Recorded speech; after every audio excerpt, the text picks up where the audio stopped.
Donc là maintenant il faut qu'on rentre dans le dur, j'allais dire, dans la bataille, c'est le plus gros chapitre.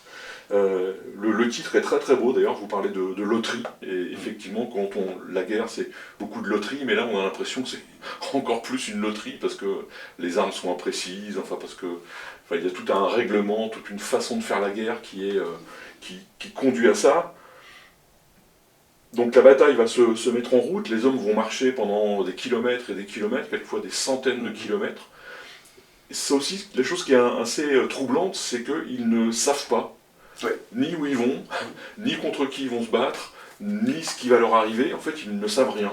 C'est ça. En fait, quand ils sont envoyés, quand par exemple ils partent de Boulogne pour aller au centre de l'Europe, pour affronter les Autrichiens et les Prussiens, alors ils savent grosso modo contre qui ils vont finir par se battre, ça ils vont l'apprendre au fur et à mesure du temps, mais c'est vrai que c'est des lieux, ils arrivent dans des endroits en fait où ils ne savent pas où ils sont. En plus, pour beaucoup quand même, ils ne savent pas lire, ils voient les paysages changer, donc ils découvrent le monde en même temps que faire la guerre.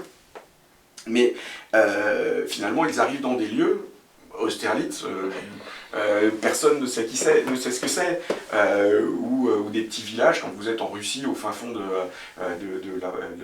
la campagne moscovite, vous ne savez pas où vous êtes.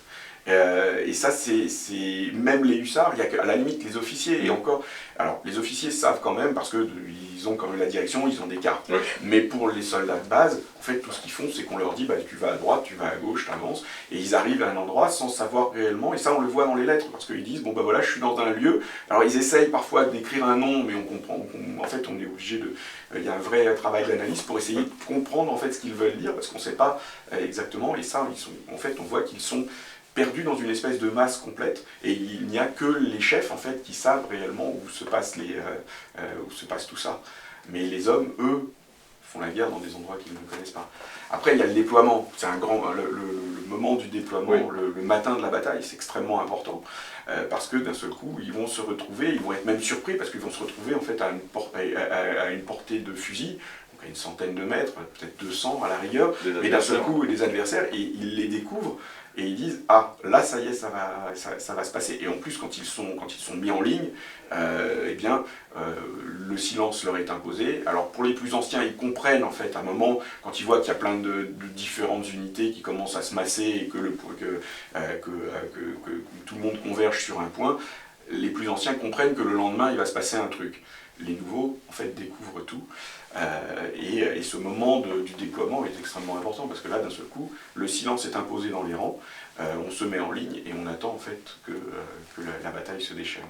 Oui, et ça vous décrivez vraiment très très bien, je dois dire qu'on est happé, on est pris, et c'est presque du roman, quoi. On est vraiment au cœur de la bataille et on lit ça en se disant mais qu'est-ce qui va leur arriver? Évidemment, on sait plus ou moins ce qui va leur arriver, mais on ne connaît pas les détails, vous donnez les détails. Donc je ne vais pas tout raconter, mais il y a des choses qui m'ont beaucoup marqué, qui est cette ligne immobile, où les fantassins, les cavaliers c'est autre chose, les artilleurs aussi, mais les fantassins qui sont comme le gros de l'armée, doivent rester droits, ne pas bouger, ils sont collés les uns contre les autres, et cette immobilité est absolument imposée. Donc on se dit, nous, à notre époque, ce sont des cibles assez faciles. Ouais. Mais pourtant, ils sont là et ils tiennent le coup, les soldats. Ouais. Alors, c'est une expression que je reprends tout le temps, en règle générale.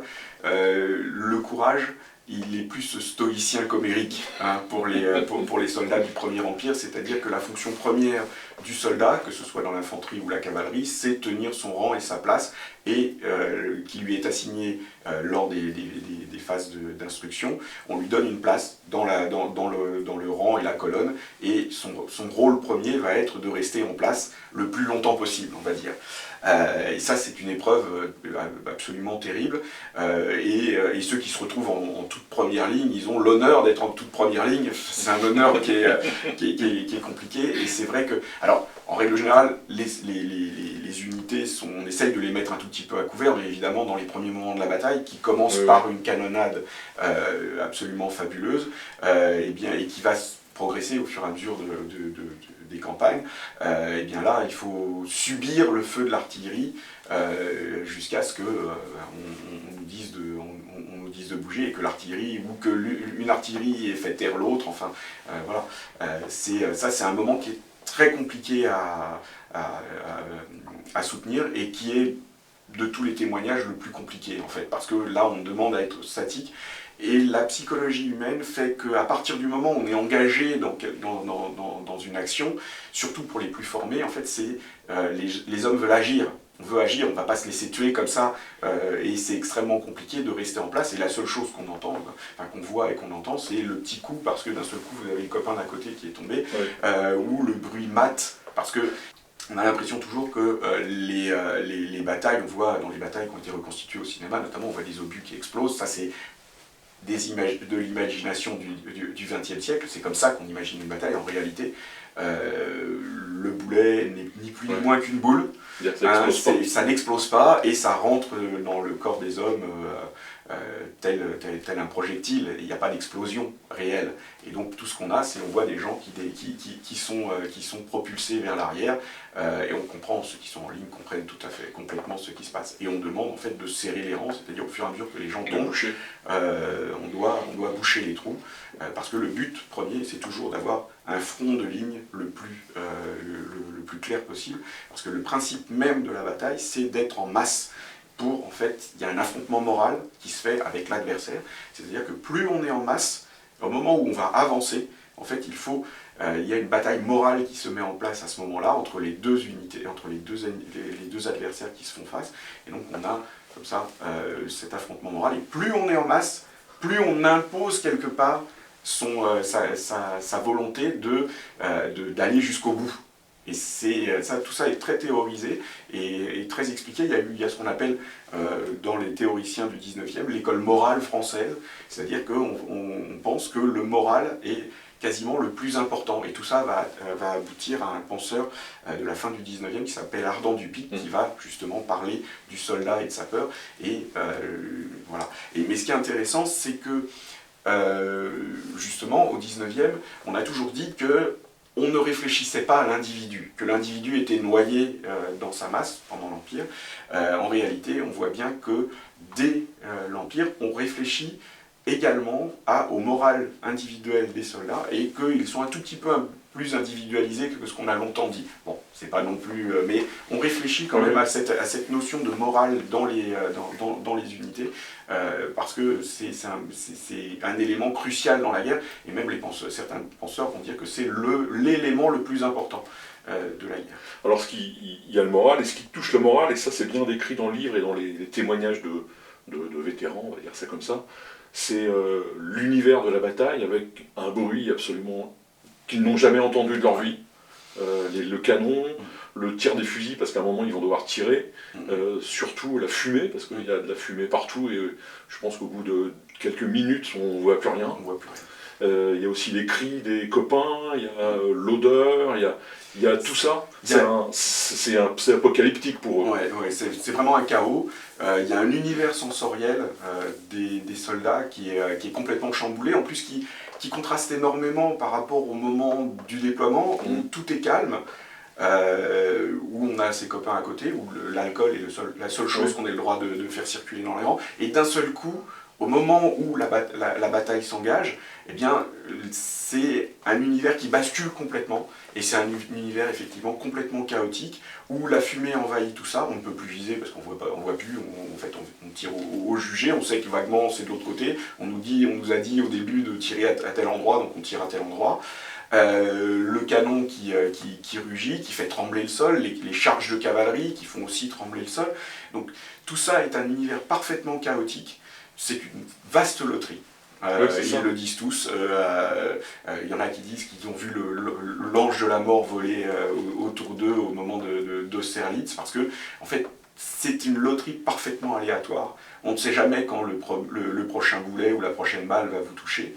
Et donc voilà, c'est vécu comme un moment vraiment de chaos total, où la libération c'est quelque part de charger, mais ces charges en fait sont assez compliquées parce qu'on sait très bien que c'est encore une fois un affrontement moral. Quand vous chargez, quel que soit si c'est la cavalerie ou l'infanterie, vous avez souvent l'adversaire, quand vous arrivez justement en masse, qui va rompre, et donc, mais il y a quand même cette libération. Le temps au feu, pour l'infanterie, qui va être assez court finalement, c'est une quinzaine de minutes, pas plus. parce que eh bien, on va tirer le plus qu'on peut, parce que le principe, et ça Ardan Dupic l'a bien dit, mais on le voit, hein, Bugeaud va le dire déjà dès la fin, des guerres impériales, que finalement le soldat veut tirer le plus possible dans l'espoir que en fait, la balle qu'on tire va tuer le type d'en face qui allait vous tuer. Donc on veut tuer le type en face en premier. Donc il y a une espèce d'enchaînement. C'est vrai qu'on voit toujours la complexité, notamment de la ligne d'infanterie, et pour les officiers, c'est de maintenir les disciplines de tir. Le principe, c'est que en fait, on veut créer un mur de feu pour maximiser l'impact de ces tirs. Donc il y a des disciplines de feu qui sont apprises, plus ou moins bien, pendant les exercices. Mais en réalité, au bout de 2-3 salves, on laisse les soldats tirer à volonté, en fait. Et d'un seul coup, en fait, ces beaux alignements qu'on imagine, c'est vrai qu'on imagine tout ça parce que les tableaux nous les montrent, mais en réalité, quand on lit les témoignages des officiers, on s'aperçoit que très vite, ces mécaniques de feu, en fait, entraînent une chaos dans la ligne elle-même. Alors ça fonctionne avec des unités très entraînées, par exemple celles qui sortent de Boulogne jusqu'en 1808, grosso modo, elles vont avoir des disciplines de feu extrêmement claires, et ça va fonctionner. C'est ce qui va d'ailleurs faire la supériorité sur les campagnes comme en 1806, hein. C'est à la fois ces disciplines de feu et cette capacité de l'armée à faire ses conversions et à manœuvrer. Mais quand on passe sur des unités qui sont moins entraînées, notamment après la campagne de Russie, on s'aperçoit que les disciplines de feu en fait, sont plus respectées et elles sont dangereuses même pour les soldats. C'est-à-dire que vous avez plein de témoignages qui disent que eh bien, le soldat de la deuxième ligne va blesser celui de la première, celui de la troisième va se mettre à tirer, parce que normalement il est censé seulement recharger. Donc ça c'était une des grandes interrogations, mais que fait cette troisième ligne? En fait elle recharge et elle passe le fusil au type de la deuxième ligne, mais en fait tout ça en fait, très vite va se faire un peu n'importe comment, c'est-à-dire qu'il y en a un qui va recharger plus vite que l'autre qui ne tire, enfin, ou celui qui tire va attendre le fusil. Donc tout ça va se faire dans justement les paroles, comme je l'ai trouvé. Et en fait, cette belle mécanique va très vite s'enrayer. Alors ça fonctionne, encore une fois, ça a fonctionné au moins jusqu'en 1808 de manière très claire, et c'est là tout l'art des officiers justement, de réussir à faire respecter ces disciplines de tir au bon moment, tirer au bon moment, pour faire en fait refluer quand vous avez la ligne adverse qui avance. C'est ce que raconte Bugeaud en 1814, il va réussir comme ça à refouler plusieurs fois des Autrichiens, parce qu'il va imposer une discipline de tir, et lui-même dit que en fait, les officiers ont tendance parfois à laisser tirer, et c'est contre-productif finalement, parce que très vite les munitions s'épuisent, et puis finalement, en fait, le feu ne va porter aucun dégât à la ligne adverse, et si on ne porte pas de dégâts à la ligne adverse, on perd de la bataille. On imagine plutôt bien, quoi. Ils ont peur, certains sont ivres. Après, effectivement, il y a la technique, les fusils qui ne sont pas forcément des machines très fiables. C'est ça. Il y a tout ça qui rentre en ligne de compte. La grande armée, c'est une belle mécanique, mais dès qu'on rentre dans la chair fraîche, c'est plus une mécanique, c'est quelque chose de très humain. C'est ça, parce que le premier apprentissage du soldat lorsqu'il découvre le champ de bataille, c'est avant tout la peur. Le soldat a peur au bivouac parce qu'il angoisse de voir, il imagine ce qui peut lui arriver, il a peur le matin quand il découvre les unités de l'autre côté, et puis après, une fois plongé dans le chaos de la bataille, il a peur de mourir. Ce qui est intéressant, alors aujourd'hui maintenant on sait comment les choses se passent hein, dans la chimie humaine, et donc on sait comment se développe justement cette peur, et tout l'art du 19e, c'est en fait, de faire découvrir aux soldats finalement les choses de manière perlée, c'est-à-dire qu'ils vont découvrir les premiers accrochements, et donc là ils vont commencer à intégrer cette peur, et le problème c'est la découverte.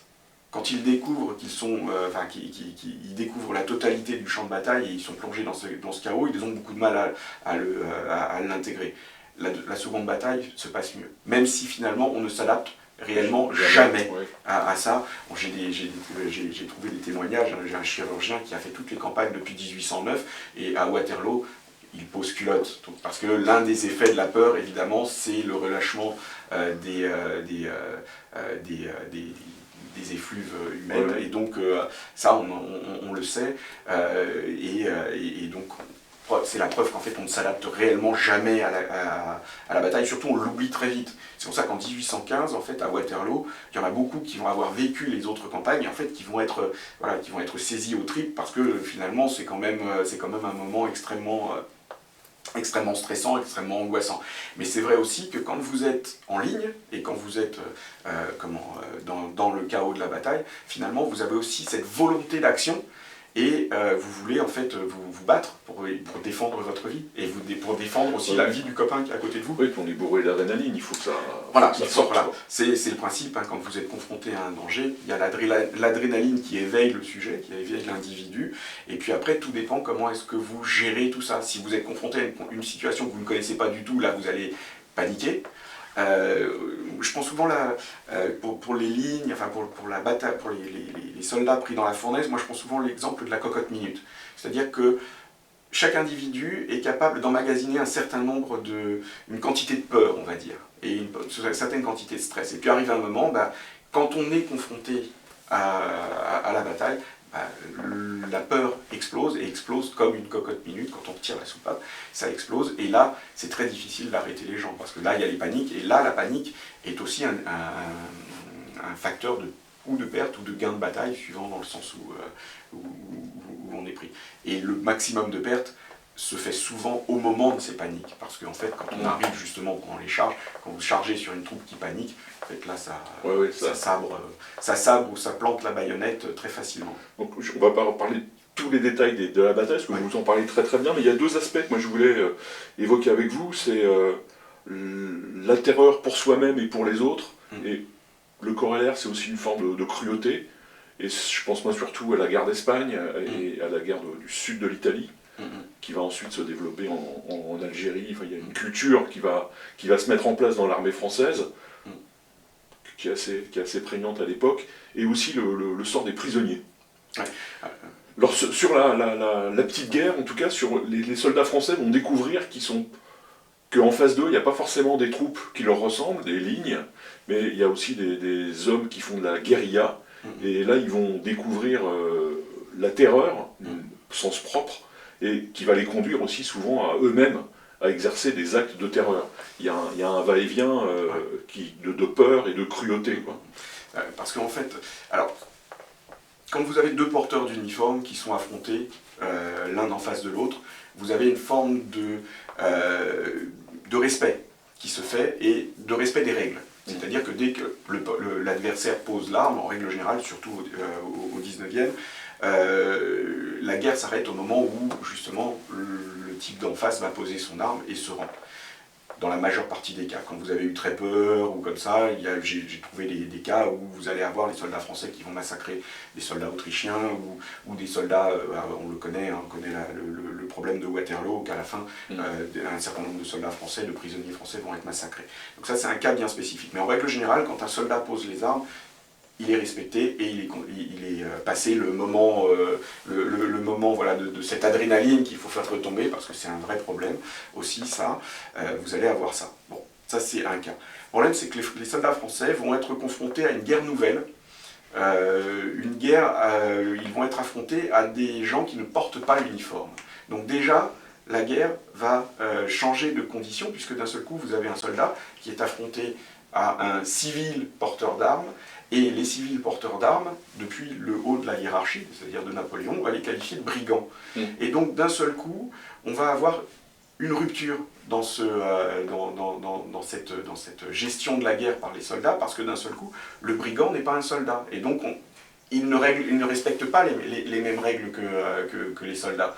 Donc là, on veut faire respecter l'ordre, et donc on passe sur un autre type de guerre, et ça ils vont avoir du mal à l'intégrer, d'autant que ces guérillas vont avoir la capacité de frapper, se retirer, disparaître, et donc tout ça c'est des choses qui vont créer une pression sur les soldats, et effectivement il va y avoir des actes de cruauté, mais qui sont aussi grands finalement que les actes de cruauté des civils qui ne respectent pas la guerre sur les soldats. On a des exemples, et on sait qu'en Espagne, si on s'éloigne de son cantonnement, on est sûr quasiment sûr de ne pas en sortir, parce que être sous uniforme français ou allié des Français dans la campagne espagnole, dans la campagne andalouse, c'est fortement déconseillé. Isolé dans la campagne andalouse, on est quasiment certain de ne pas en réchapper.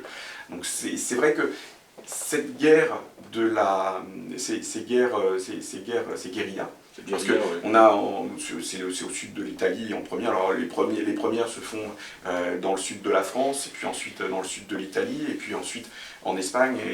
Mais on oublie toujours qu'en Russie, on va avoir ce genre de guerre. Donc ça, c'est une guerre nouvelle que les soldats et les officiers découvrent. Et là, c'est vrai que il va y avoir en fait un enchaînement.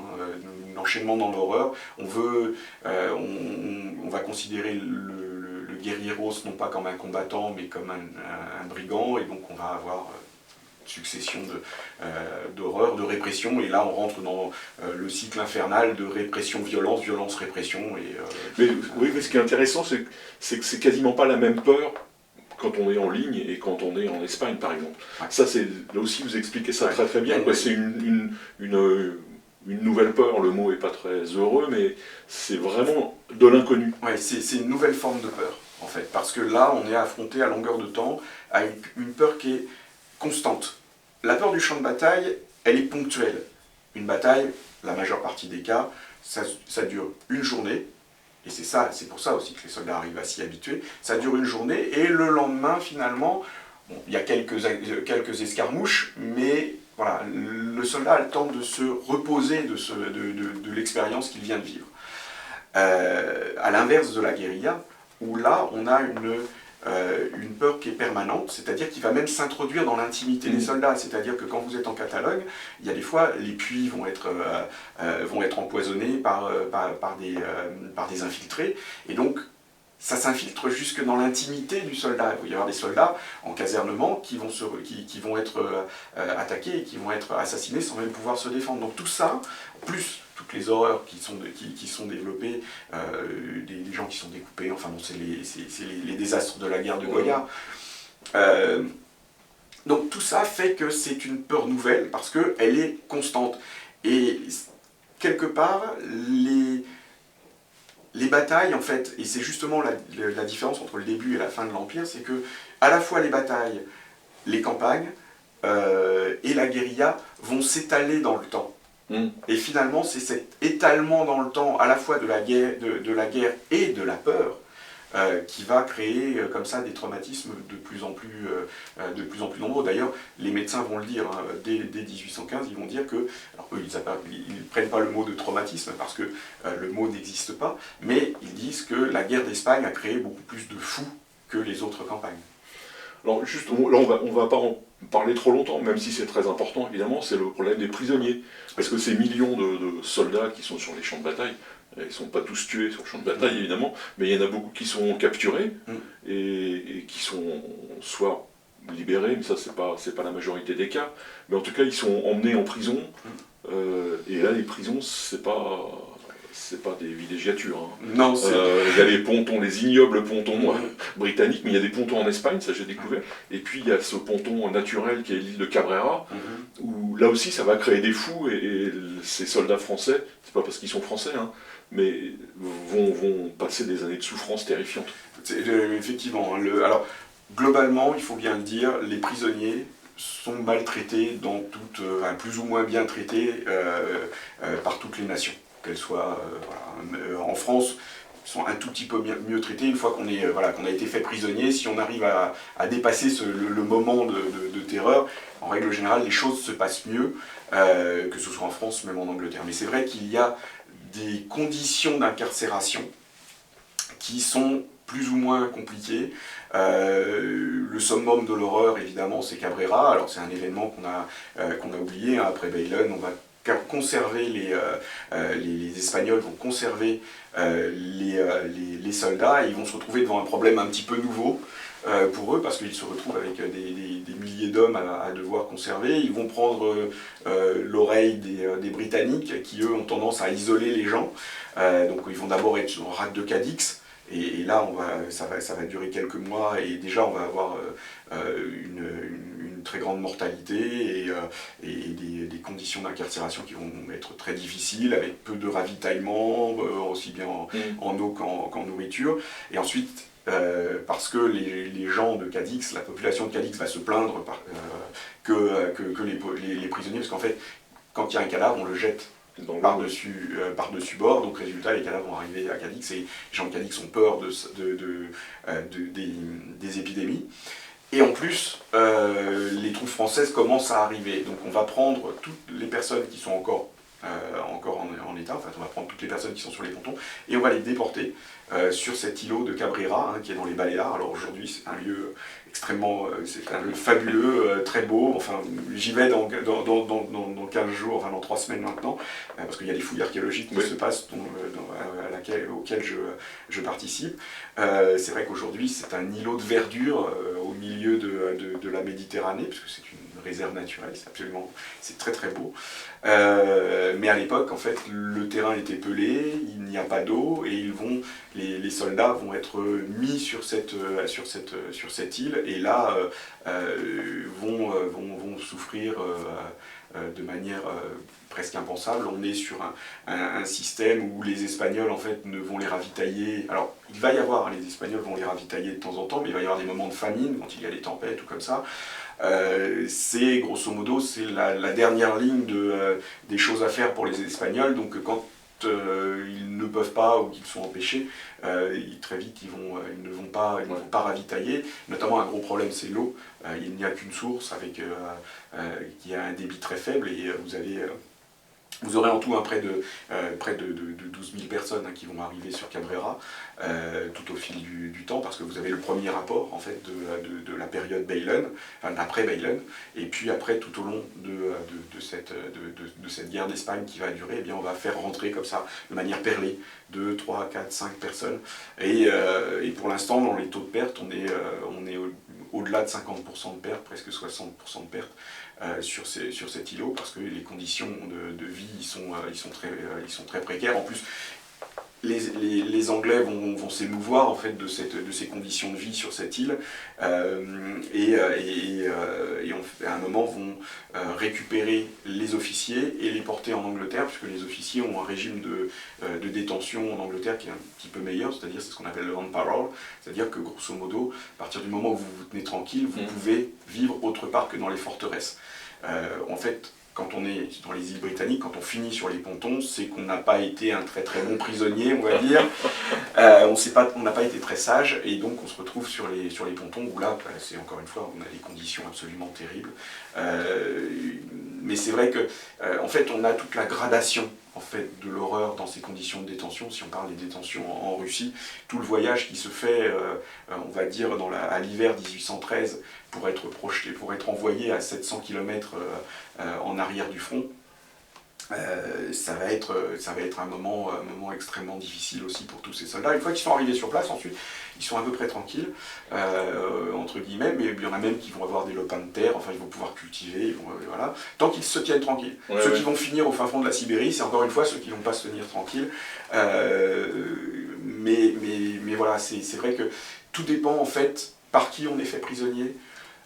Aussi quel est on va dire celui qui dirige le dépôt, parce que même sur Cabrera en fait il y a 2 gouverneurs de Majorque qui vont se succéder, un qui va être un petit peu plus bienveillant, qui va même essayer de faire des échanges, et puis la junte centrale va lui dire interdit, on ne fait pas d'échange, on ne rend pas de soldats à Napoléon, et donc on va laisser les gens, et le gouverneur va être remplacé par quelqu'un de beaucoup plus sévère par la suite. Donc la bataille c'est fini, il y a des prisonniers, des fois c'est bataille gagnée, bataille perdue, enfin beaucoup de batailles gagnées jusqu'à un certain point, et sur ce champ de bataille évidemment il y a des milliers de morts, pas que des hommes, il y a des chevaux, il y a des cadavres de partout, j'allais dire, des soldats mélangés avec les adversaires, enfin j'imagine que la fin de la bataille est un lieu absolument insensé, on doit être couvert de cadavres. Qu'est-ce qu'on en fait de ces cadavres ?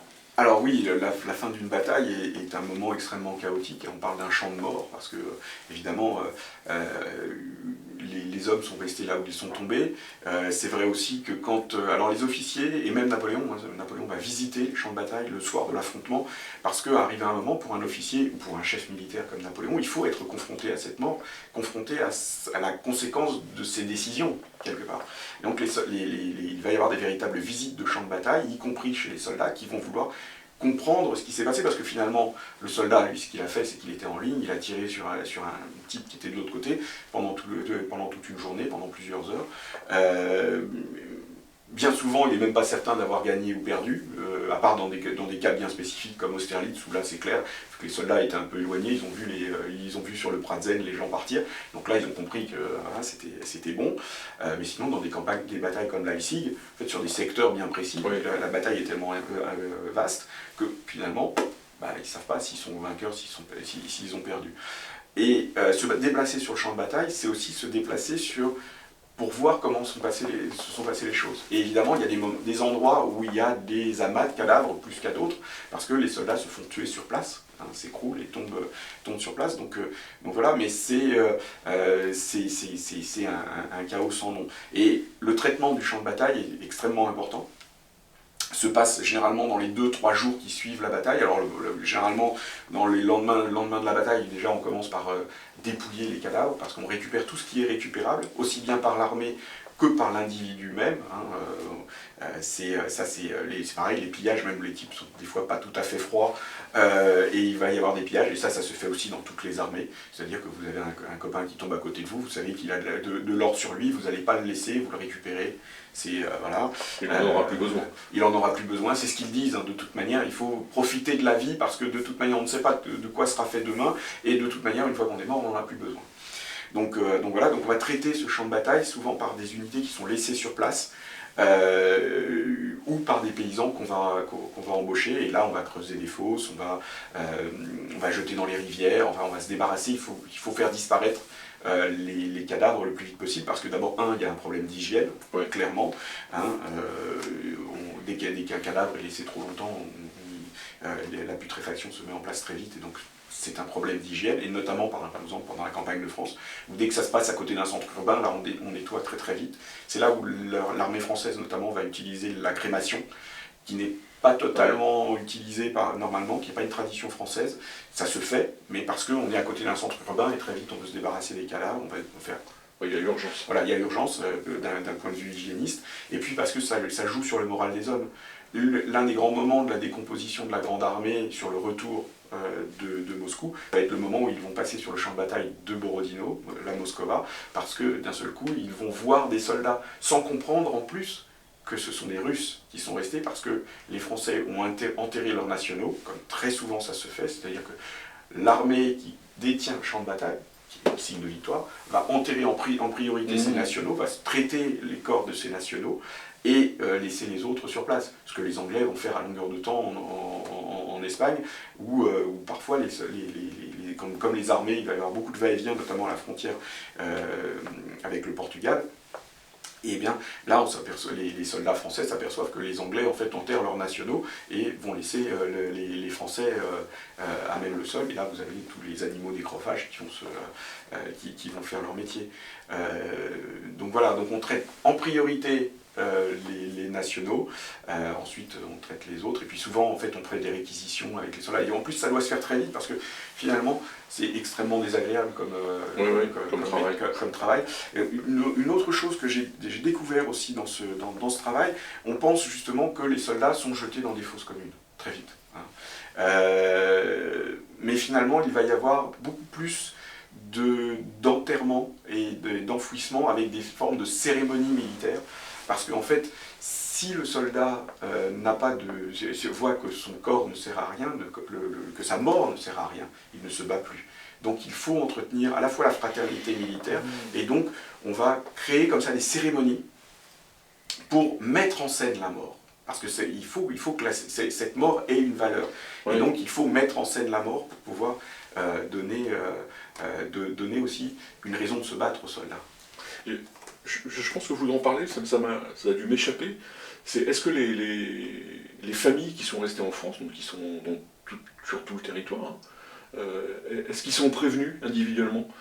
Comme en 14, 18, est-ce qu'ils reçoivent une petite lettre signée Napoléon disant votre fils, votre mari, votre frère est mort pour la gloire de l'Empire, ou bien est-ce qu'ils sont laissés dans l'ignorance? Non, alors ils ne sont pas laissés dans l'ignorance, c'est l'administration militaire qui fait son travail, parce qu'en fait, il y a un système de témoignage, c'est-à-dire que les soldats sont interrogés, et puis quand 2 soldats ou 3 soldats ont témoigné de la mort de leur copain, là on va faire les comptes, parce qu'une armée c'est ça aussi, jusqu'au XXe siècle, et on le voit encore aujourd'hui malheureusement, l'armée est une histoire de nombres, alignés sur le champ de bataille, et donc il faut faire les comptes à la fois financiers, parce qu'on paye une solde, et donc un soldat mort, c'est un soldat qui ne paye pas la solde, et puis les comptes pour pouvoir compléter l'armée.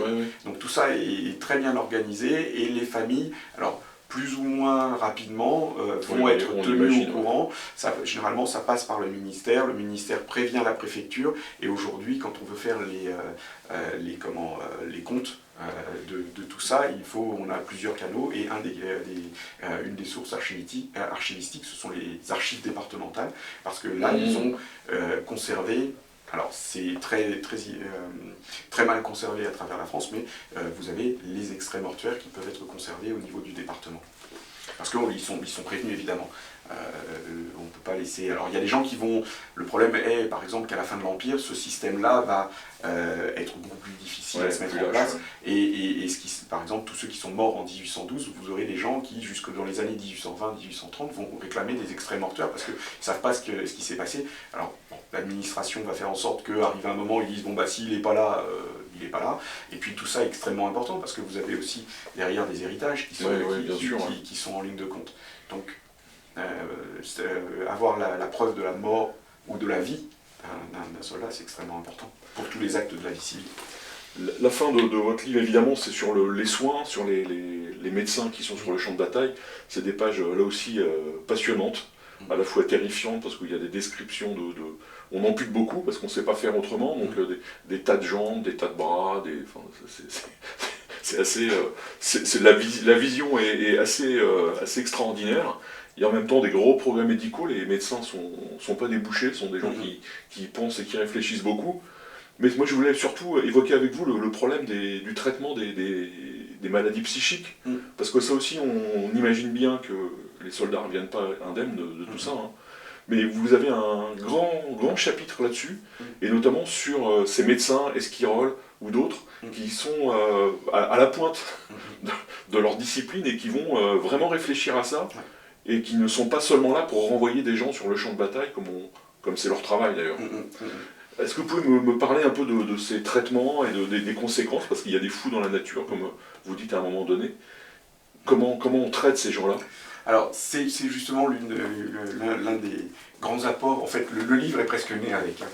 C'est cette histoire du traumatisme psychique, finalement, parce que l'Empire est à un moment de l'histoire alors on ne va pas parler de psychiatrie, mais d'aliénisme, où les médecins vont prendre justement en compte les malades. Et il va y avoir un traitement de plus en plus important des fous, des aliénés, comme on disait à l'époque. Et vous avez Pinel, Esquirol, qui vont beaucoup réfléchir sur tous ces aspects-là.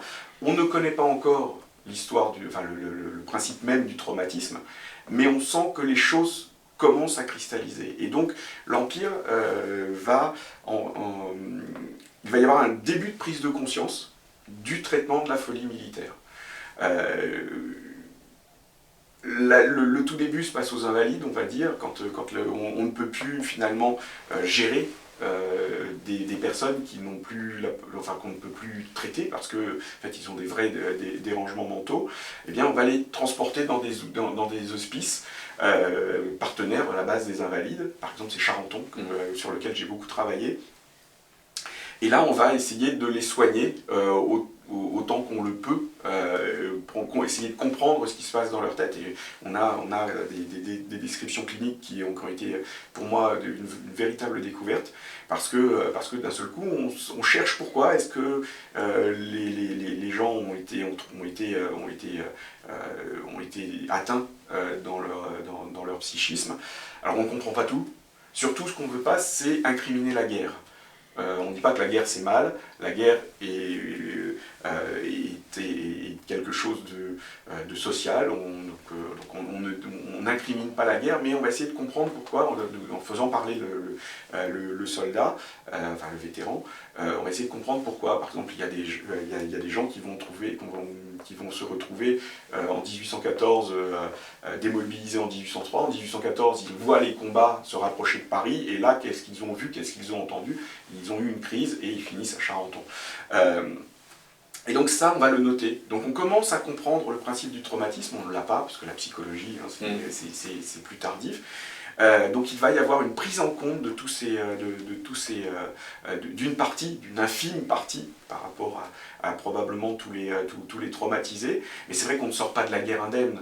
La guerre, en fait, est intégrée par le soldat, elle est quelque part dans son subconscient, et puis elle ressort de plus ou moins violemment, plus ou moins fortement, et voilà, il faut vivre avec. Bon, pour la plupart des soldats, ça va être intégré, ils vont faire des cauchemars, sans comprendre en plus, parce que la folie est socialement très mal perçue, et donc on ne peut pas admettre qu'on a un problème. En plus, ça renvoie à une figure féminine.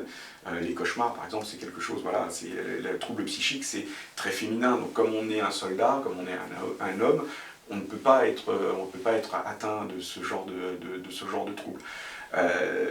Mais il y a un début de prise en compte dans ce moment-là, hein, ça va se cristalliser autour de tout ça, on va avoir beaucoup de cas, et voilà, ça permet aussi de ces études de montrer finalement que les traumatismes psychiques et le PTSD, comme on dit aujourd'hui, ne naît pas grosso modo avec la Première Guerre mondiale, mais en fait est inhérent quelque part à la guerre, et c'est là où on a tendance à prendre l'idée des psychiatres qui disent que le traumatisme a toujours existé par rapport aux historiens, que la guerre et que la conception de la guerre est une contingence sociale et culturelle. Oui, mais il y a des choses qui, finalement, dans la guerre, naît de la guerre et que l'on retrouve quasiment à toutes les époques. Vous citez même le cas d'un soldat qui a été plus ou moins guéri d'ailleurs, je crois que c'est par l'esquirole d'ailleurs.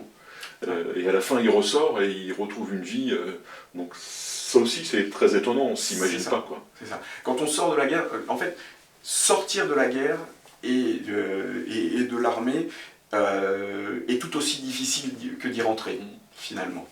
Et on le voit, quand les soldats ont été démobilisés, tous n'ont pas été très heureux d'être démobilisés. Il y en a qui peuvent désormais espérer faire carrière et donc être renvoyés à la vie civile. Ils perdent, il faut faire le chemin inverse, c'est-à-dire qu'on était dans une communauté et d'un seul coup on se retrouve dans l'individualité. Et ça c'est compliqué. Et puis il faut s'assumer. Et puis on a beau être, quand on était capitaine ou quand on avait un grade un petit peu important, on était quelqu'un d'important dans l'armée. Être capitaine dans le civil, on perd son statut aussi, il y a aussi ça, cette perte de statut. Et c'est vrai que certains vont être guéris parce que certains vont passer 1 mois, 2 mois dans une maison de santé et puis vont se reposer, vont se reconstituer, vont être résilients et vont réussir à dépasser ces traumatismes. Le but de Charenton, quand on envoie un soldat à Charenton, c'est justement d'essayer au maximum de le guérir. Et il va y avoir des guérisons, des gens qui vont se relever de tout ça. Mais il y en a qui n'en sortiront jamais. Et puis beaucoup qui meurent très vite d'ailleurs, ça aussi c'est ce qu'on découvre. Voilà, parce que les conditions de vie à Charenton, même si les conditions de vie à Charenton pour les soldats sont un peu meilleures que celles des autres aliénés, parce que en fait c'est l'armée qui paye l'internement, et c'est ça aussi qui est intéressant, c'est cette prise en charge en fait finalement de ces soldats, et donc ils ont des conditions de vie un tout petit peu meilleures, mais les traumatismes des fois sont trop importants. Alors après, moi n'étant pas psychiatre, je place jamais de diagnostic et tout, parce que ça c'est très compliqué aussi. Toute la complexité de cette étude, qui est aussi quelque part très psychologique, et pour comprendre comment les gens se comportent à la fois dans la bataille, avant, après, pendant, etc. C'est nourri en fait de toutes les études du XXe siècle. Mais la complexité, c'est de ne pas les plaquer artificiellement sur le... Oui, parce qu'on a des témoignages, mais qui sont des descriptions d'il y a 200 ans. c'est des bribes. Et par exemple, là, pour les témoignages des médecins, en fait, on a le cas clinique, tel que eux l'ont vu, mais c'est impossible de poser un diagnostic. J'ai discuté même avec des psychiatres et des psychologues qui disent, en fait, à partir de ça, on ne peut pas dire exactement, parce qu'on n'a pas le sujet, évidemment. Donc moi, je psychanalyse personne. Oui, oui, oui. Mais c'est vrai que c'est la complexité, en fait, de ce travail, de regarder ce qui s'est fait au 19e, enfin au 20e siècle, pour s'inspirer, mais sans faire d'anachronisme. Mais comme vous disiez, ce qui est intéressant, c'est que l'armée prend en compte ça, et les pré-psychiatres aussi, quoi. Ça aussi, enfin, pour moi, c'était une véritable découverte. On va finir, parce que ça fait longtemps qu'on discute, on va parler de Napoléon, parce que c'est lui finalement la figure qui plane au-dessus de tout ça. On aurait pu aussi parler des estropiés, des amputés, parce qu'il y en a des milliers et des milliers qui arrivent dans les campagnes, et il faut vivre avec un bras, quelquefois deux jambes. Enfin, ça aussi, c'était il y a 200 ans, on imagine la complexité des situations, mais il faut lire le livre aussi. Faut parler de Napoléon, qui est donc à l'origine de ce livre, de cette histoire et de votre travail. Malgré tout ce que ces hommes ont enduré, Napoléon garde une place dans leur cœur et une figure extraordinaire, qui va perdurer évidemment. Mais la légende napoléonienne doit beaucoup au souvenir et au récit de tous ces hommes qui, mis bout à bout, vont finalement constituer la légende de Napoléon, en plus de celle qu'il a bâtie lui-même. Ouais. Parce qu'en fait, Napoléon a commencé finalement dans les rangs, et a commencé, et même la formation des officiers du 18e faisait en sorte que, de toute manière, l'officier devait connaître le soldat. Donc résultat, lui, au fur et à mesure, a compris un certain nombre de choses. Je parle souvent de la mise en scène du commandement, parce que c'est une mise en scène quelque part. Il s'est montré et il était perçu comme le chef compétent, le chef victorieux, le chef qui est le père du régiment, parce qu'en plus il est colonel, il arbore un uniforme de colonel. Donc il a travaillé, c'est de la communication bien sûr, mais cette communication pour lui n'était pas forcée. Il aimait réellement ses soldats, et même il va le dire dans son testament, et souvent à Sainte-Hélène. Ces soldats, il les a aimés profondément, beaucoup plus que ce que la légende a bien pu conserver en fait. Il y a une partie de la légende noire dit que justement il les emmenait à la boucherie pour son ambition personnelle, etc., qu'il ne tenait pas en compte la vie de ces hommes et tout ça. C'est en partie faux. Finalement, parce qu'il est très prévenant avec ses soldats, il sait qu'il faut nourrir, il faut l'habiller, etc. Tout ça, le soldat le sait. Et donc, ils vont vivre dans cette idée que Napoléon sera toujours là pour eux. Et ça, ils vont le conserver. Et c'est pour ça qu'ils vont en partie conserver cette idée que cette période, c'est une période glorieuse, avec un chef qui les écoutait, qui était là pour eux, qui les emmenait à la victoire, finalement. Puis c'est le souvenir de leur jeunesse. Donc résultat, une jeunesse aventureuse, où ils ont fait des découvertes fabuleuses. Donc tout ça, ils vont le garder en eux, et ils vont le transcrire, et ils vont être le premier vecteur, finalement, de cette légende napoléonienne. Parce que Napoléon, à Sainte-Hélène, a écrit son histoire, eux ils se sont dit, si lui il écrit son histoire, nous on va écrire notre histoire aussi. Et puis, pendant tout l'Empire, il leur a dit qu'ils étaient les acteurs de tout ça. Dans ces déclarations, qui sont des sommets de l'art oratoire militaire, il leur a dit, vous êtes les acteurs. Donc eux ont intériorisé ce message.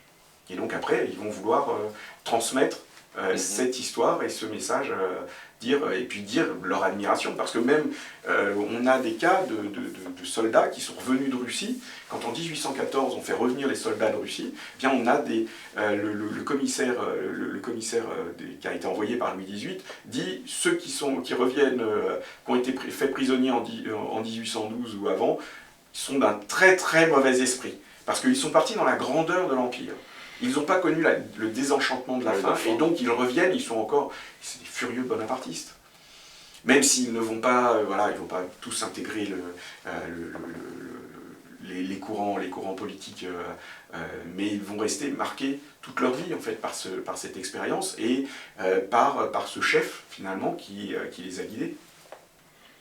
François, je vous remercie, c'était vraiment passionnant. Merci. Et à bientôt. Et oui.